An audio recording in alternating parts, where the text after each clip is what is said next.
What's going on, YouTube? Welcome to Fresh Review. Now you're new to the channel. What we do here is review each and every game of the 2024 NFL season. This is our Week 8 video. If you guys have not seen any of our previous videos, please go give those a look. They are fire, trust and believe. In the background, we have my Madden Ultimate Team. I showcased you guys in the beginning and a whole bunch of my Madden highlights. Now, when I'm in the Jaguar uniforms, you guys who see me go out of bounds at the one, there was a reason for that. Is some weird scoring stuff going on. But without further ado, let's start with the Thursday night football game, which is the Minnesota Vikings take on the LA Rams. In this game, the Rams got their two superstar wide receivers healthy, their offensive rookie of the year candidate last year, Puka Nacua, and their Triple Crown winner, Super Bowl MVP Cooper Kupp. They both came back fully healthy this game. Kupp scored a touchdown, Puka went over 100 yards, and the Rams beat the Minnesota Vikings, who now, the Minnesota Vikings are like one of the best teams in the league. They are now taking back-to-back L's. Now, they lost to the Lions. The Lions, the divisional matchup, that was a really good game. They lost this game as well, so a lot of teams are running off the Vikings. I think the Vikings are still solid. They're going to get TJ Hawkinson back. Justin Jefferson had another good game. He had 100 receiving yards. But I saw this PFF thing where Jordan Addison was separating at an elite level 90% of the time, but he wasn't getting targeted like that. So Sam Darnold will have to spread the ball around. And the Vikings defense kind of got shredded again. So maybe there's a formula to beat this Vikings defense that had the Texans head spinning. They had the Niners head spinning. They had even the Packers head spinning for most of the game. But the past two games, the Lions and Rams have played really well against those teams, against the Vikings defense. So we had to see how this defense recovers. They got a long week this week. I don't want to say it's a must week now, week 9 for the Vikings, but you would like to get this game very, very badly.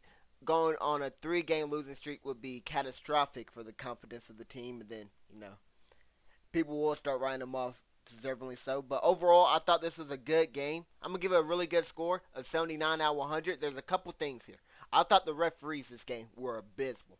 Let me know what you guys thought in the comment section down below. This game ended on a Sam Darnold face mask call that happened right in front of the referee, and they didn't see it. So this would have been a great game, maybe even an amazing game if the referees weren't that bad, where it ends on a badly missed call that was obvious. Plus, they called a whole bunch of holding calls and stuff. I feel like they're just trying to cheat the Vikings. I don't know. Hey, don't find me, Roger Goodell. I'm gonna speak my piece. I'm unbiased here. I'm an honest man. You feel me? I thought it might have been a little, I might have to do a little investigation there with the referees. But overall, I thought that was a really good game, 79 out of 100. Now we're going on to our next game. Is the Philadelphia Eagles take on the Cincinnati Bengals.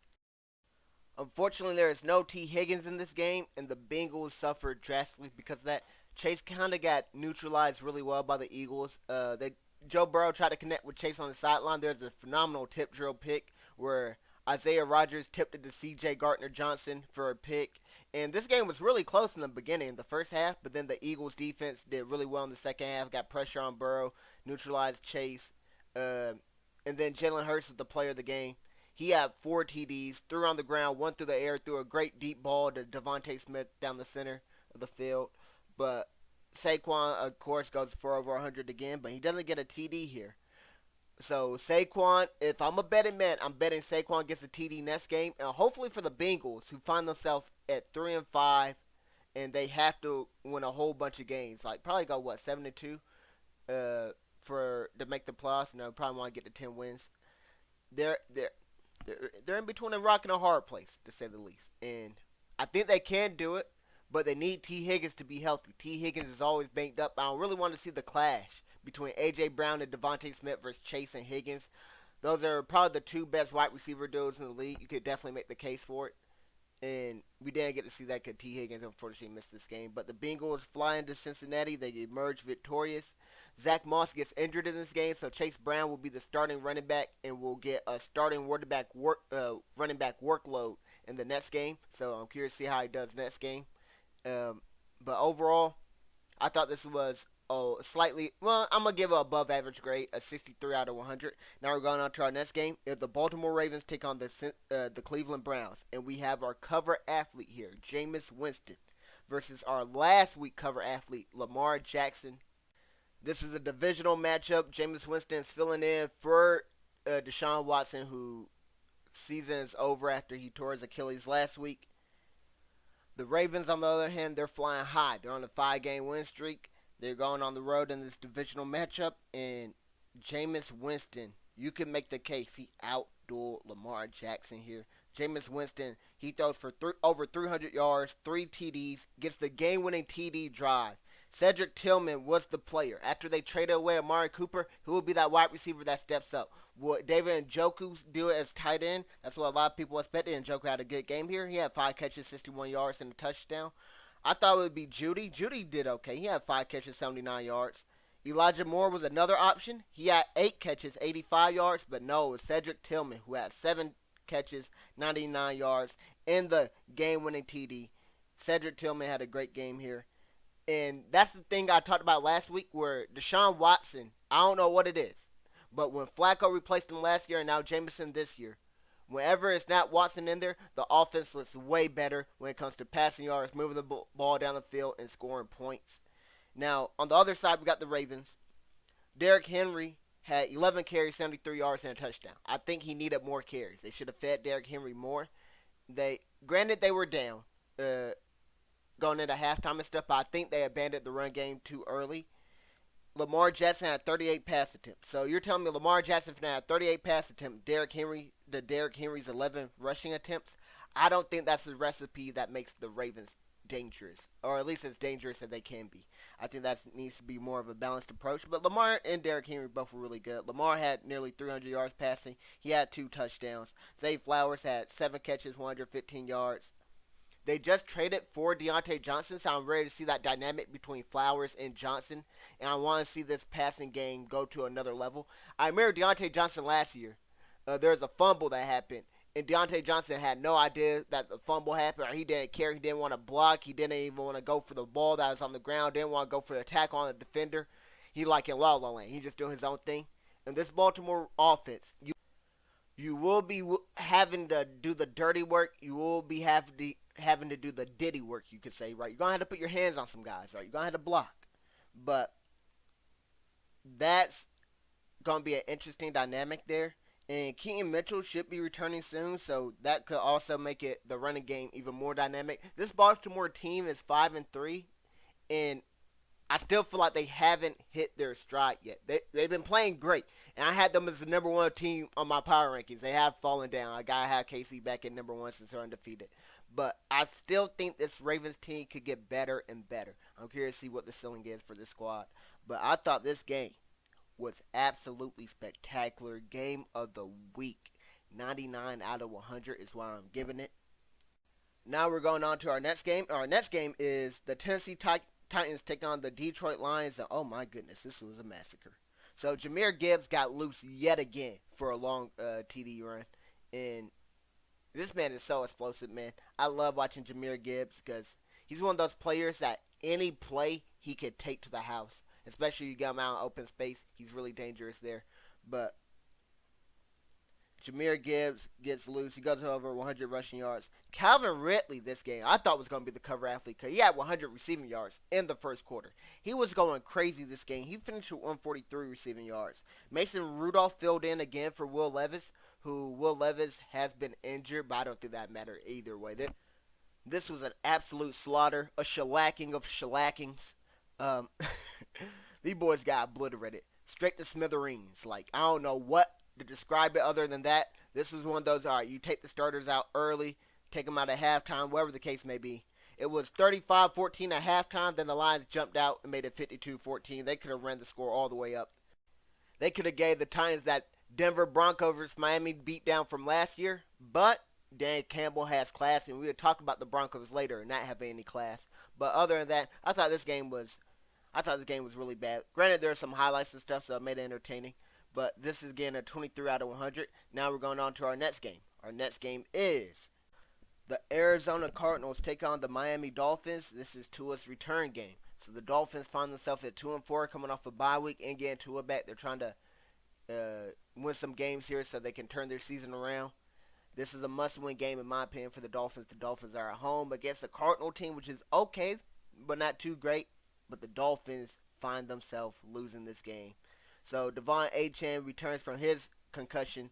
He gets 10 carries for 97 yards. He also gets 6 catches for 50 yards and a touchdown. Raheem Mostert gets 2 rushing TDs on the ground.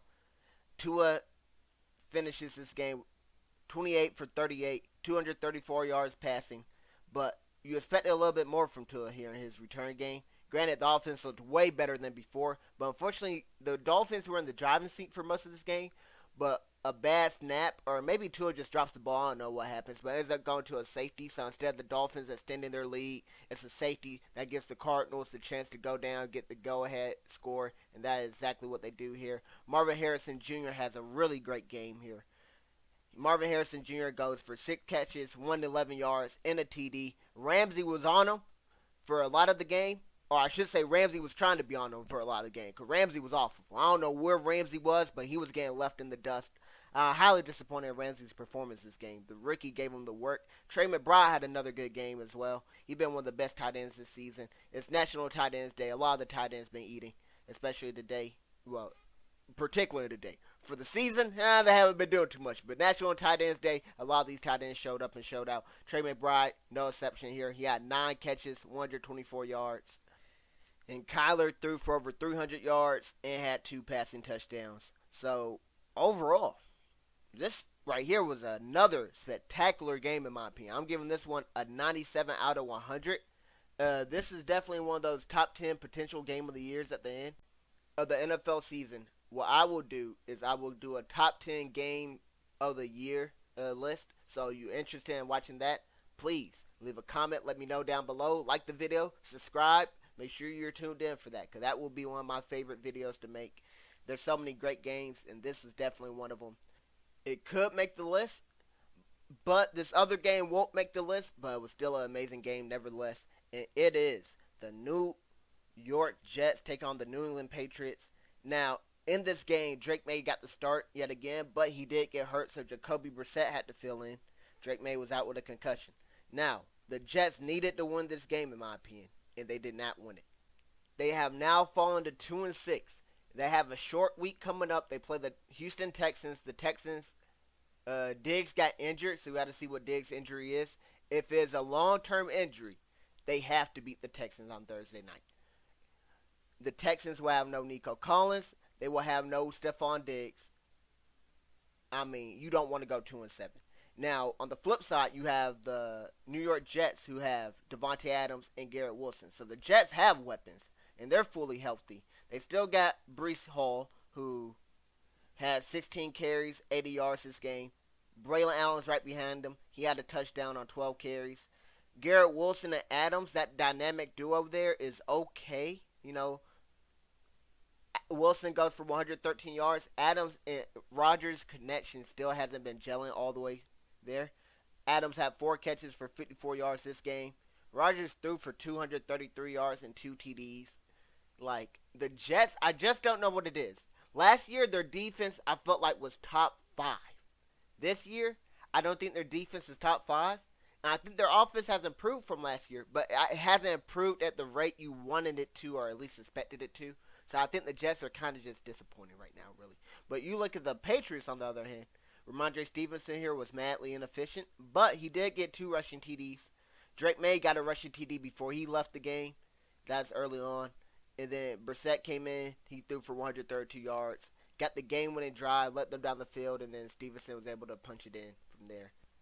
I thought this was a very great game, though. Amazing. Dare I say spectacular. I'm giving it a 95 out of 100. The Jets tried to get in field goal range late, but they didn't have enough time to even do a Hail Mary or anything. I think this game would have been legendary if we could have got an Aaron Rodgers Hail Mary, though. If we could have got one more, them Aaron Rodgers Hail Mary hit different. He had one last week. If he had came back and got one this week to win the game, oh my goodness gracious. But overall, the Patriots still a game against the Jets, even though they're the home team. Like, the Patriots, I'm going to call it a steal. I mean, they were on a losing streak. I didn't expect for them to win this game. And then especially you told me Drake May goes out. I wasn't predicting a victory here, but they do get the game. But they do get the W here. And we go on to our next game. And it is the Falcons taking on the Tampa Bay Buccaneers. And if you remember back, we had that historic, or legendary game, I should say. The Thursday night thriller. The Kirk Cousins 500 yards. Baker Mayfield Buccaneers Falcons game. So great. Kirk Cousins, our cover athlete for that week. They ran it back already, and this time it was in Tampa Bay with no Chris Godwin, no Mike Evans because they're both out due to injuries. Baker Mayfield was still dealing. This man's go for over 300 passing yards again. Cade Otton eats on National Tight End Day. Otton finishes with 9 catches, 81 yards, and 2 touchdowns. So we were wondering what wide receiver will step up with Evans and Godwin gone. It wasn't a wide receiver. It was their tight end, Cade Otton. On the flip side, another tight end ate. It was Kyle Pitts. He had 4 catches, 91 yards, and 2 touchdowns. And one of those touchdowns, I have Kyle Pitts in fantasy. So I'm a realist. It should not have been a touchdown. Antoine Winfield made a great play. Kyle Pitts made a bonehead play. And he let down. He stopped holding R2. He didn't run through the goal line. He ran to the goal line. And so he let up. He didn't sprint through the goal line. He slowed down. Antoine Winfield dodged from behind. Strips the ball out. And it goes out the back of the end zone. Should have been a touchback. They called it a touchdown on the field. And they said there wasn't enough to overturn it. But I kid you not. I thought he fumbled it live, and then upon watching the replay, I thought he fumbled it again. So, they didn't think there was enough to overturn it, but Kirk Cousins, Kyle Pitts, they had great games here. Cousins threw for 276 yards, only 6 incompletions. He had 4 TDs this game. So, Bijan got a TD, Darnell Mooney got the other TD, and Bijan's on a nice little TD streak. He didn't score that many TDs for what you expect his usage to be last year or to start this season. Now he's on, I believe 5 TDs over the past 4 games, if I'm not mistaken. So Bijan's catching fire, and this offense is looking really, really good. The Falcons are looking like the team to be in the NFC South. We have to see what they do continue forward. But overall, without Mike Evans, Chris Godwin, I thought this truly was a great game. I'm giving it an 87 out of 100. Now we're going on to our next game. That is the Packers versus Jags, and this is a good game all the way through. So this is a must-win game for the Jaguars, and they did not win it. But T-Law did throw for over 300 yards. He had 2 passing TDs. Tank Bigsby filled in again for Travis Etienne, and Bigsby was okay this game. He had 78 rushing yards. Didn't score a TD this game. Now, unfortunately for the Jaguars, Christian Kirk broke his collarbone. BTJ hurt his chest. Gabe Davis got hurt as well, so they got a lot of dudes getting banged up here.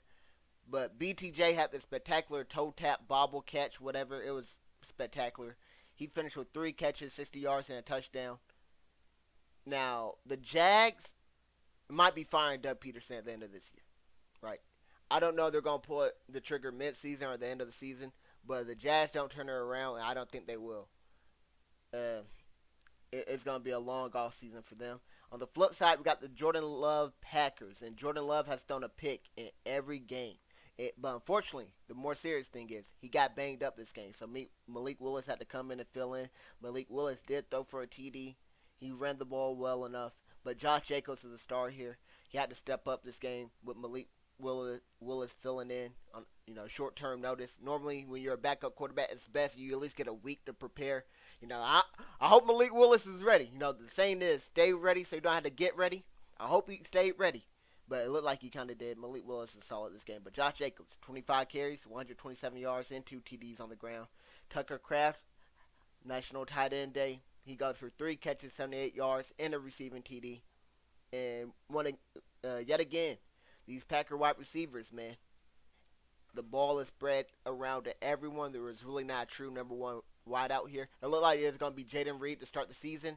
Now it kind of looked like been Romeo Doubs. This game you can make the case it was Romeo Doubs again, but it was all so close. They all finished with between 2 to 4 catches, so nothing too crazy there between the wideouts.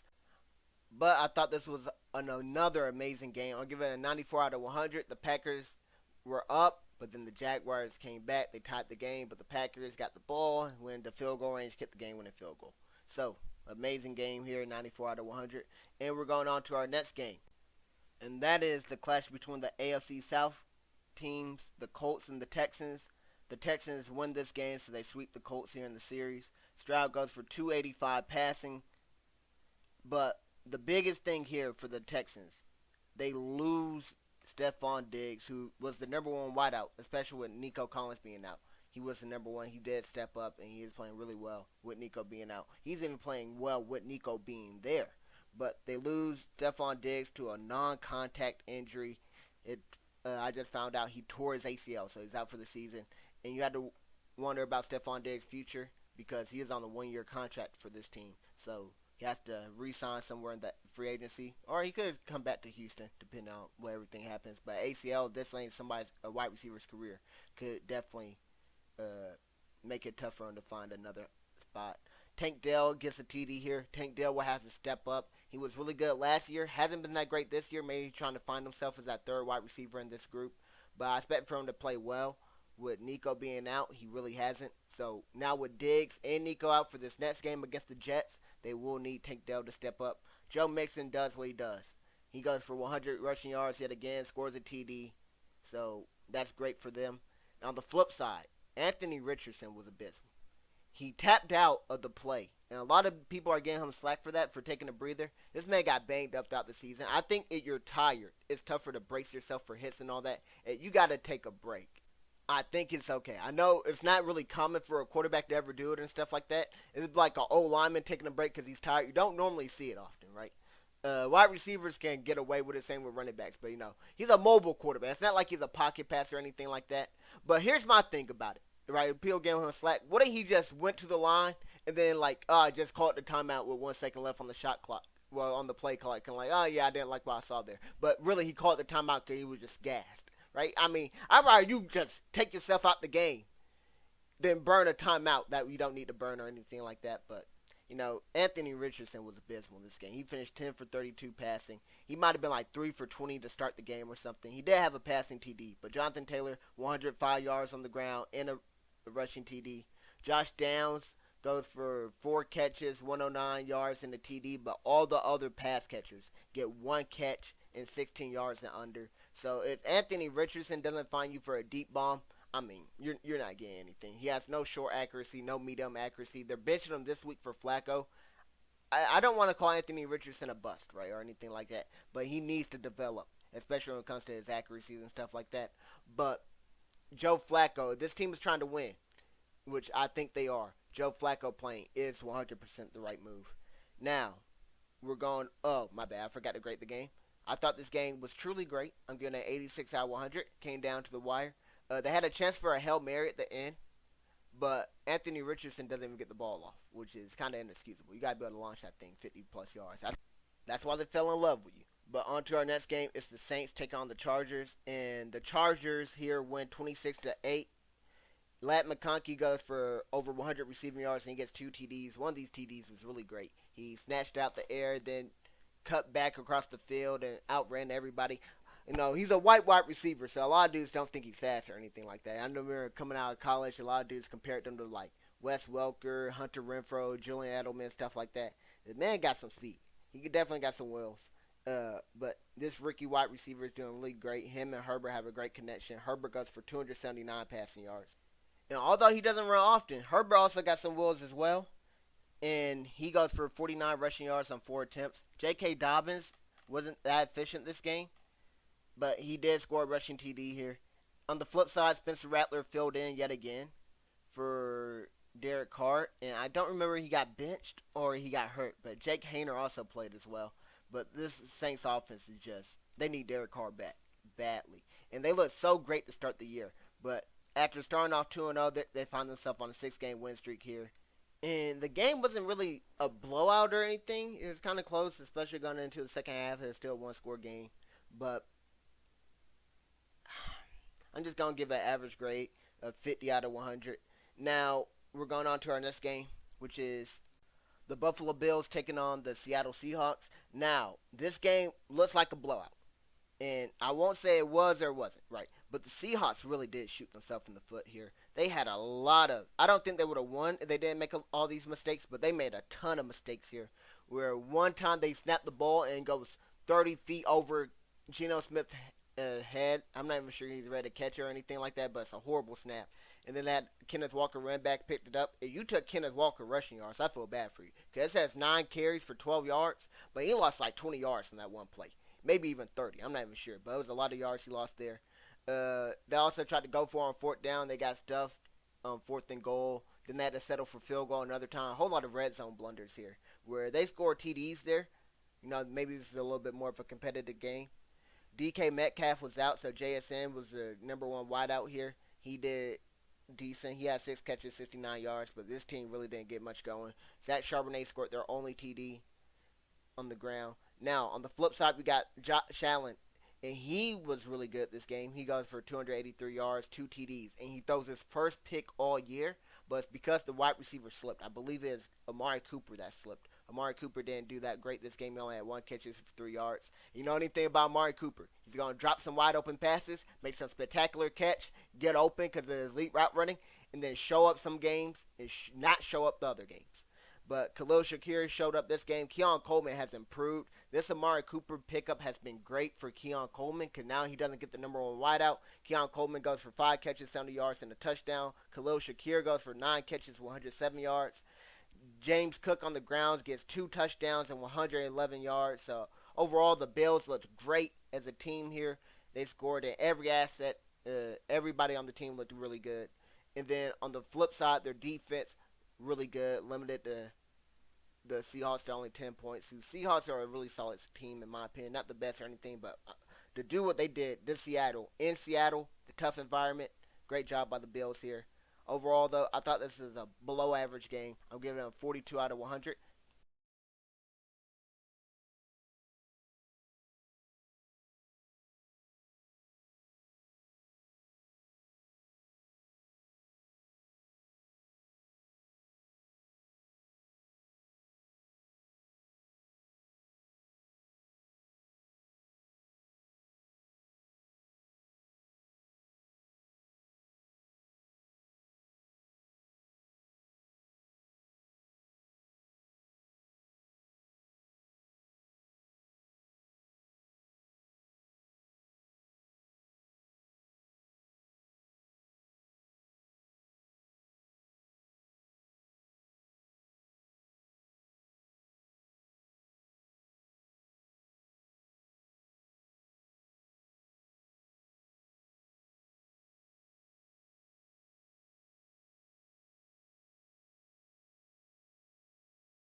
Our next game, though, is the Carolina Panthers take on the Denver Broncos, and the Broncos win this game decisively.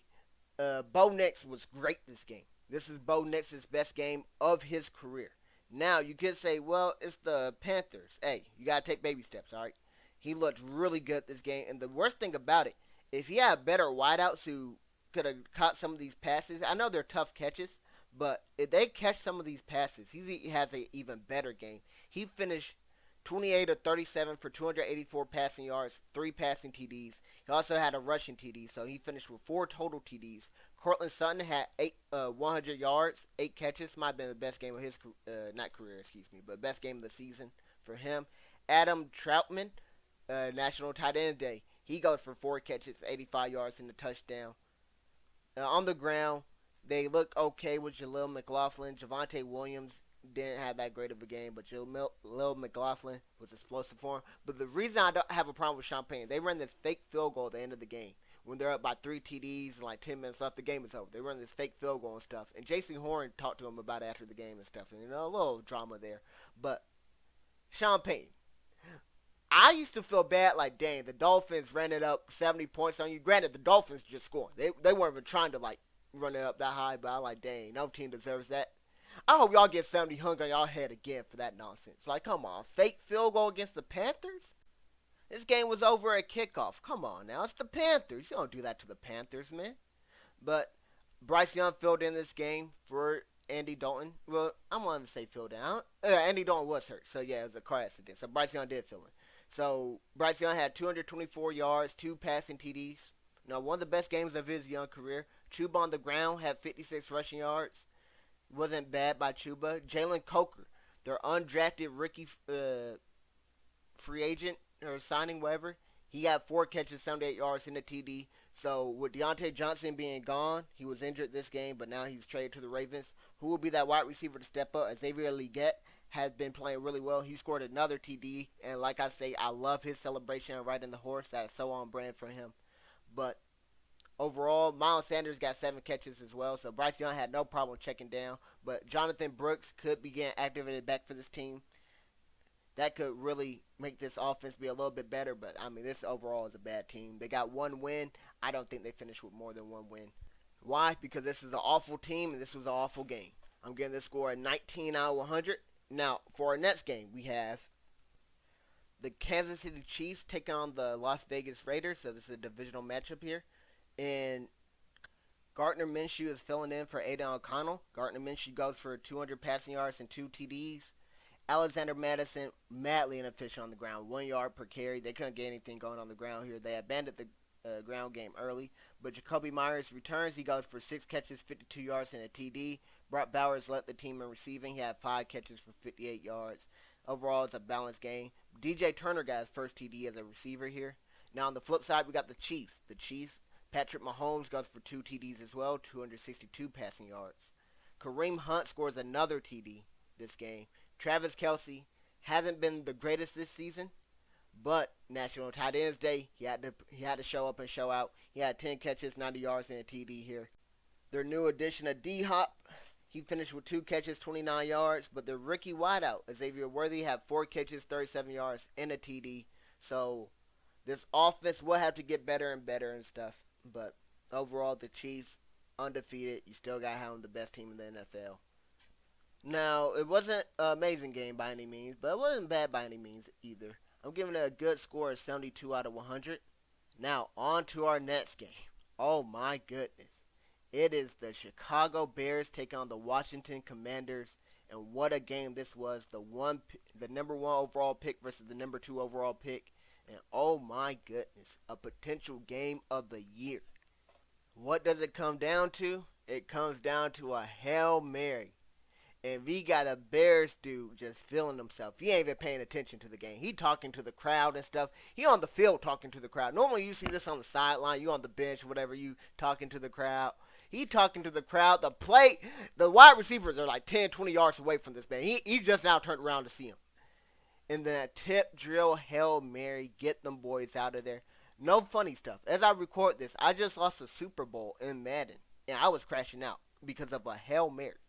I couldn't imagine being actually on the field and losing because of the Hail Mary. Oh my goodness gracious. But what a game this was. Jaden Daniels go for 300 passing yards and a passing TD. Brian Robinson and Austin Eckler combined for 100 rushing yards on 23 attempts. Well, over 100 rushing yards on 23 attempts. Terry McLaurin is having a career year. He goes for 125 receiving yards. The Philly legend Zach Ertz goes for 7 catches, 77 receiving yards on National Tight Ends Day. Overall, great game for the Commanders and for the Bears. Caleb Williams, on the other hand, he struggles, right? He goes 10 for 24, 131 passing yards. Not the greatest, but DeAndre Swift breaks this nice long TD run down the sideline. And then he hurdles a defender on another play. DeAndre Swift, I called him out. Hey, I give credit where it's due. He has been balling. He finishes with 18 carries, 129 rushing yards, and a TD. I have a friend that hypes up the Bears and all that. He was in shambles after this game. But what I will say, the Bears defense, that bend but don't break. You gave up a whole lot of yards this game. But they limited the Commanders and prevented them from scoring TDs and having to kick field goals and stuff like that. So kudos to the Bears. They lost to a fluke Hail Mary, but I thought this was a legendary game. This is a game we will be talking about for years from now. I'm giving it 100 out of 100. Now, you can let me know you disagree in the comment section down below, but I thought this game had plenty of highlights, a whole lot of drama, had a good build and stakes. Both of these teams are really good. They're competing for a playoff spots. I think it had everything you wanted here, and a phenomenal ending you will always remember. Now we're going to the Cowboys versus the 49ers. And the Cowboys had to win this game because they never beat the Niners. And that continued. So this game final score was 30-24. So you might think this is a close game. It really wasn't. But Dak and CD Lamb got a whole bunch of garbage time yardage. And the game actually was, there was a chance for the Cowboys to win this game. So it's tough to call it garbage time when it's like, it was garbage time and it's not at the same time. That makes sense. It's like, oh, wait a minute. You do have to sit up, you're a Niners fan. It did get a little too close but for comfort, but overall, CD Lamb has the best game of the season. He goes for 146 yards and 2 TDs. And both these TDs were the same spot of the field. And I'm like, do the Niners have a blind spot? How do y'all not see them right there? Like, you didn't see this man there either time.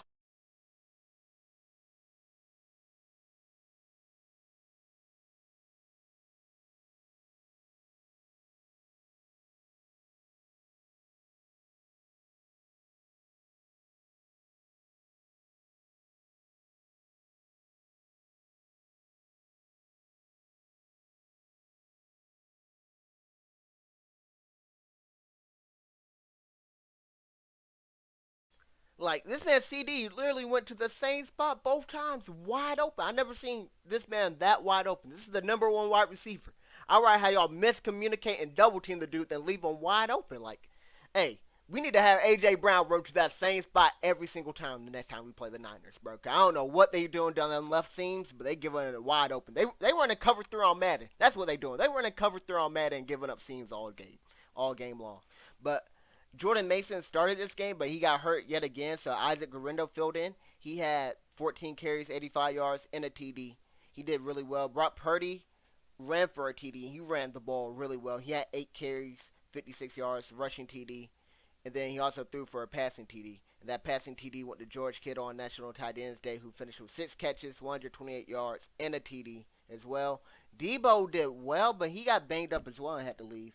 He had 4 catches, 71 yards, but Ricky Pearsall, the Niners' first-round pick, who was a shot during the offseason, he comes back here, and he has to step up big for Brandon Ayuk, and it seems like he will continue to develop, and he had a solid game here. So I expect big things from him in the future. Now on the Cowboys, on the Cowboys side, Dalvin Cook finally plays, but he doesn't do too much. Rico Dowdle missed time due to an illness. Well, he missed this game due to an illness. So Zeke filled in, and Zeke had 1 TD, but he didn't do much on the ground either. Dak threw for a whole bunch of garbage time yardage. He got to 243 passing yards, 2 TDs, but most of that came to CD Lamb in garbage time, like I said. CD finished with 13 catches, 146 yards, and 2 receiving TDs. Overall, thought this was an above average game. I'm giving it a 64 out of 100. Now we're going on to our final game. That was the Monday night game. And that was the New York Giants take on the Pittsburgh Steelers. Russell Wilson maintained his starting job. You know, there's a lot of controversy. Who should start, Fields or Wilson? After how he performed last week, he is nearly the cover art person, but I had to give it to Lamar. Russ comes back here, has another good week. He goes